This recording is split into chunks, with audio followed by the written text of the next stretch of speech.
Hey there guys, this is Sam and Justin at Sorrel Review, and today we're going to be talking about Darkman 3. Die, Darkman, die. What a name. That's one of the best titles for a movie. Yeah, because it's ridiculous. It's ridiculous. Die, Darkman. It's a cheesy name for a cheesy movie, but it's not a bad movie. It's really entertaining. It really is. Exactly, for a straight-to-video sequel to just Darkman. Yeah.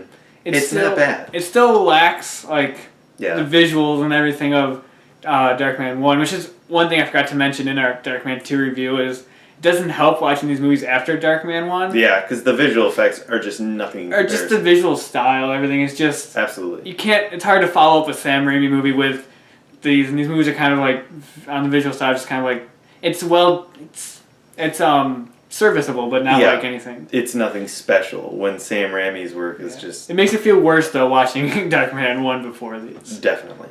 But this movie is not bad. It is way better than Darkman 2. Yeah.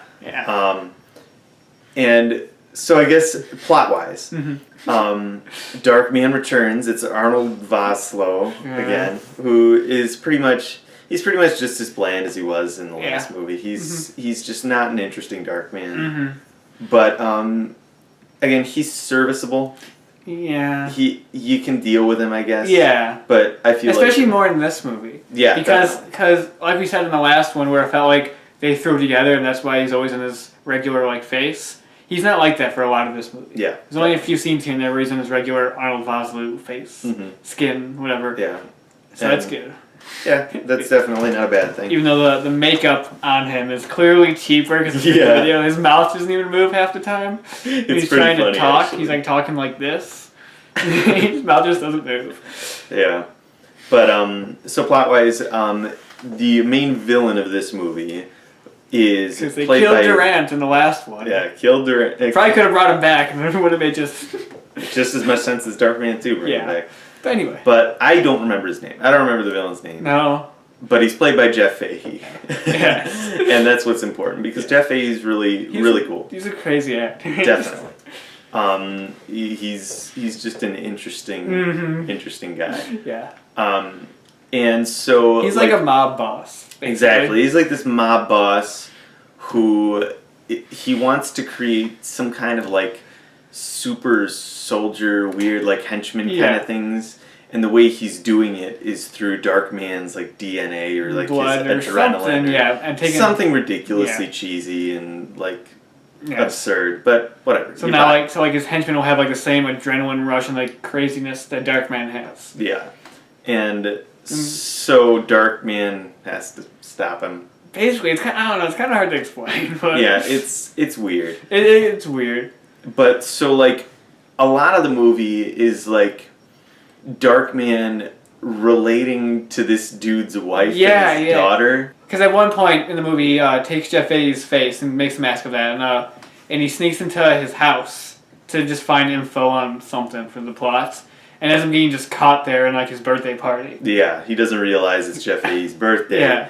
And he ends up having to be Jeff Fahey for a decent amount of time. Yeah, and that's actually interesting. Yeah, it is actually kind of cool because it's it's this oh shit kind of moment. Yeah. What do I do? Yeah. I don't know what this guy's actually like. Yeah. And speaking of that, it gives Darkman something to do in this movie. Exactly. He didn't have unlike Darkman 2, which he had nothing to do. Yeah. So it kind of becomes... This movie is actually about Darkman. It is. Compared to Darkman 2, which was about Durant. Definitely. And so, something that's important in this is, he's actually, when he's around Jeff Fahey's wife and his daughter pretending to be him, he's actually, a better husband and father than Jeff Fahey is. Because Jeff Fahey's out, cheating on her and his wife and stuff like that. And that's a really interesting idea.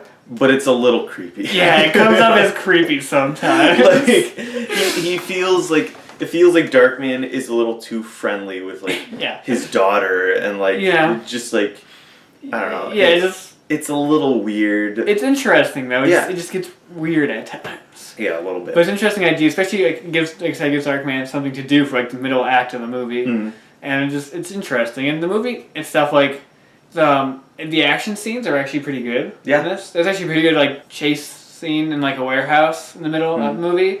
It's actually really good. Yeah, definitely. It's actually well done. And there's a fun like fight at the end between Darkman and Jeff Fahey, which shows like a good how they had more money in this one clearly. Where Darkman 2 is just like a warehouse. Yeah. And then like Durant just gets killed in the explosion in the car, and it's really kind of like eh. Yep. And this one he fights Jeff Fahey in like a mill, and there's like sparks going off everywhere and stuff. Yeah, like that. It's actually an entertaining fight. And the way Jeff Fahey dies at the end is actually cool too. It definitely is. Just overall, the movie had a lot more effort put into it than Darkman. No matter how like cheap it is, you know, it is still a straight-to-video movie. Yeah. It's not bad for a straight-to-video movie. If you know what you're expecting, if you know what you know to expect going into it, then you should be entertained with this. Exactly. Because it works. There's actually some good effects too at times. Yeah. There's a good moment where Darkman takes a chip out of like the back of his neck. And Yeah, it's, that big is close up of him just like taking it out of his neck, and like a guy gets hit by a car and his head rolls over, like stuff like that.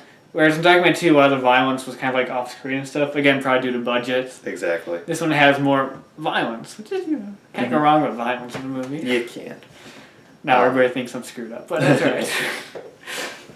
Speaking of like performances, I think everybody's just okay. I'd say everyone is just okay, except I'd say Jeff Fahey. Yeah, I was about to say Jeff Fahey. Fahey is really good. He can go from just being like very calm and just sounds like it's like wide-eyed, like crazy, and he's just awesome. He's an awesome actor. He really is, and like it's a shame that he's not in more, just because like he really is good. Yeah, he's good at playing like a crazy dude. Just like he was like one of the best parts in Psycho 3. That's also, I think, probably the main movie we know him from. Yeah. And he was great in Psycho 3, and he's great in this. Exactly. Darkman 3, So. Overall, if you like the first Darkman movie, I would say give this one a watch. Yeah, you won't dislike it. Yeah, don't watch it immediately after Darkman. Yeah. Don't be like, oh my god, I just watched Darkman, the movie's great, let's see what else is there.